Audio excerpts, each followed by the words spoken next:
বন্ধুরা, এখন আমি আছি কক্সবাজার, যেখানে ফিলিস্তিনি ও বাংলাদেশের পতাকা নিয়ে ঘুরছে। অসাধারণ মুহূর্ত, যেটা আমাদের মুসলমানদের জন্য অনেক খুশির খবর। আমাদের ফিলিস্তিনিদের প্রতি ভালোবাসাটা একটু বেশি। আমরা খুব আবেগী বাংলাদেশিরা। সেই আবেগ প্রকাশ আসলে ফিলিস্তিনির পতাকার মাধ্যমে হয়ে থাকে, যেটা আপনারা দেখতে পারবেন।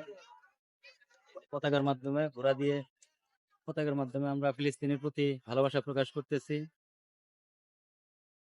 আমরা ফিলিস্তিনকে সাপোর্ট করব। ইসরায়েলের প্রতি এভাবে প্রতিবাদ প্রকাশ করা হচ্ছে কক্সবাজারের সুগন্ধা বিচে। যারা এই আয়োজনটি করেছে বা এই প্রতিবাদমূলক আয়োজনটি করেছে, তাদের অনেক ধন্যবাদ জানাই।